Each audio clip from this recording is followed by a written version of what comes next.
গণতান্ত্রিক রাষ্ট্র বিনির্মাণের লড়াই যদি বারবার হোঁচট খায়, তাহলে মানুষকে বারবার আবার রাজপথে নামতে হবে, আবার আন্দোলন সংগ্রামে যেতে হবে। 54 বছর থেকে আমাদেরকে লড়াই করে যেতে হচ্ছে একটা গণতান্ত্রিক বাংলাদেশের জন্য। যেই আকাঙ্ক্ষা মুক্তিযুদ্ধে এদেশের জনগণ করেছিল, যে আকাঙ্ক্ষায় আবারও জীবন দিয়েছে জুলাই গণ অভ্যুত্থানে, কিন্তু আমরা বারবারই নানান শক্তির বাধায় হোঁচট খেয়ে যাচ্ছি।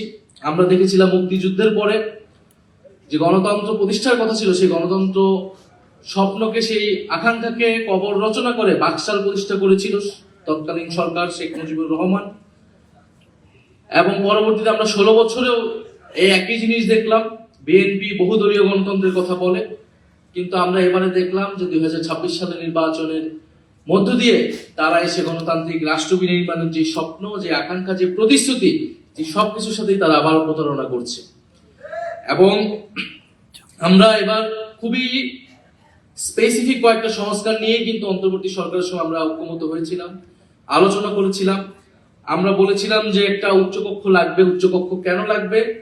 বাংলাদেশের যে সংবিধান, সেই সংবিধানকে চেক দেওয়ার জন্য। কারণ যে কোনো সরকার 2/3 মেজরিটি নিয়ে আসে এবং সংবিধানকে কাটাছাড়া করে নিজের মতো করে তারা সংশোধন করে নেয় প্রতিবার। ফলে এখানে একটা উচ্চকক্ষের মূল দায়িত্বটাই হবে এখানে সংবিধানকে একটা চেক এন্ড ব্যালেন্সের জায়গায় রাখা, যাতে নিম্নকক্ষে 2/3 মেজরিটি থাকলেও উচ্চকক্ষে যাতে একটা ব্যালেন্স থাকে, একটা ভারসাম্য থাকে, এবং সংবিধান পরিবর্তনের ক্ষেত্রে যাতে গণভোটের ব্যবস্থাও থাকে।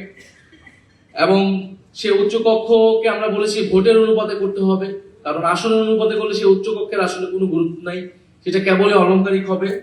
আমরা সাংবিধানিক প্রতিষ্ঠানগুলোর যাতে দলীয় নিয়োগ না হয়, নির্বাহী বিভাগের অধীনে যাতে না থাকে, প্রধানমন্ত্রীর কর্তৃত্বে যাতে না থাকে, আমাদের নির্বাচন কমিশন যাতে নিরপেক্ষভাবে নিয়োগ হয়, আমাদের পিএসসি দুদক যাতে নিরপেক্ষভাবে নিয়োগ হয়, আমরা সেটার জন্য দাবি জানিয়েছিলাম, ঐক্যমত হয়েছিলাম। তত্ত্বাবধায়ক সরকার ব্যবস্থা, যেটার জন্য গত 16 বছর ধরে আন্দোলন হয়েছে এত, সেই তত্ত্বাবধায়ক সরকার যাতে প্রতিষ্ঠিত হয় নির্বাচনকালীন সময়, এবং সেটা যাতে নিরপেক্ষভাবে প্রতিষ্ঠিত হয়, সর্বদলের সম্মতিতে প্রতিষ্ঠিত হয়, এরকম একটা ব্যবস্থা। এবং সবচেয়ে গুরুত্বপূর্ণ বিচার বিভাগ পৃথকীকরণ।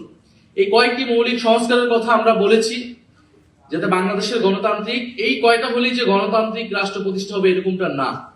গণতান্ত্রিক রাষ্ট্র প্রতিষ্ঠার জন্য আমাদের আরো অনেক কিছু প্রয়োজন, কিন্তু আমরা ধাপে ধাপে আগানোর জন্য এই কয়েকটা সংস্কারে সবচেয়ে বেশি জোর দিয়েছিলাম অন্তর্বর্তী সরকার, যার ভিত্তিতে জুলাই সনদ, যার ভিত্তিতে জুলাই।